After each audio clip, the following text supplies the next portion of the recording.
गाजियाबाद के triple suicide मामले में जैसे जैसे इन्वेस्टिगेशन आगे बढ़ रही है वैसे वैसे नई नई चीज़ें निकलकर सामने आ रही हैं। दरअसल इस मामले में जो शुरुआती पोस्टमार्टम रिपोर्ट है वो भी सामने आ गई है, जिसके मुताबिक तीनों बच्चियों की मौत खून ज़्यादा बहने के कारण हुई और क्योंकि रात के 2 बजे तीनों ने ही अपनी बालकनी से 9वीं मंजिल से कूदकर आत्महत्या की थी। और इस मामले में इस जो सुसाइड नोट सामने आया उसमें भी कई खुलासे हुए हैं। उसमें साफ तौर पर जो लिखा गया है, जो डायरी थी जिसमें साफ तौर पर लिखा है, आई एम सॉरी पापा, लो आप हमसे छुड़वाओगे कोरियन। कोरियन हमारी जान थी, क्योंकि पुलिस ने पहले ही ये साफ कर दिया था कि जो कोरियन कल्चर से बहुत ज़्यादा ये तीनों प्रभावित थी और कोरियन कल्चर में इस तरह से रम गई थी कि अपने नाम तक तीनों ने कोरियन ही रख लिए थे बाकायदा।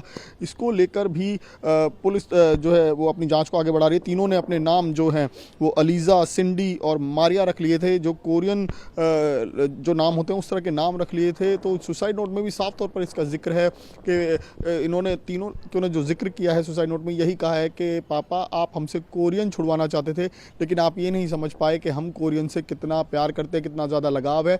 हम आपको भूल सकते हैं लेकिन कोरियन को नहीं।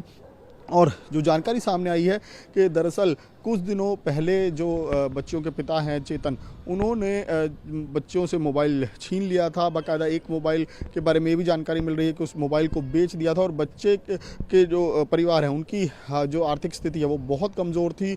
पिता पर 2 करोड़ के आसपास का कर्ज था शेयर मार्केट में जो है इन्वेस्ट के नाम पर। जब वो इतना भारी भरकम कर्ज चेतन पर चढ़ गया तो उसके बाद परिवार लगातार आर्थिक तंगी से गुजर रहा था। फिलहाल जो है पुलिस इस पूरे मामले की इन्वेस्टिगेशन कर रही है, क्योंकि ये घटना जो है वो उसको लेकर हर कोई स्तब्ध है, हर कोई चौंका हुआ है कि आखिर किस तरीके से ये घटना हुई। बहरहाल परिवार फिलहाल बात करने की स्थिति में नहीं है, लेकिन जो जानकारी मिल रही है कि पुलिस ने परिवार के लोगों के बयान दर्ज किए हैं इस मामले में और पुलिस अब इस पूरे मामले को समझने के लिए बाकायदा मनोचिकित्सक की मदद भी ले रही है कि किस तरीके से एक ऐप, ये कहें कि मोबाइल ऐप या फिर कोई टेली सीरीज़ इस तरीके से बच्चों के मन में घर कर जाए कि वो अपने परिवार को भूलकर और पूरी तरीके से उसी कल्चर में रम जाएँ। तो ये मामला अपने आप में एक इसका जीता जागता उदाहरण नज़र आता है। सुनील के साथ में कौशिक, न्यूज़ 24 गाजियाबाद।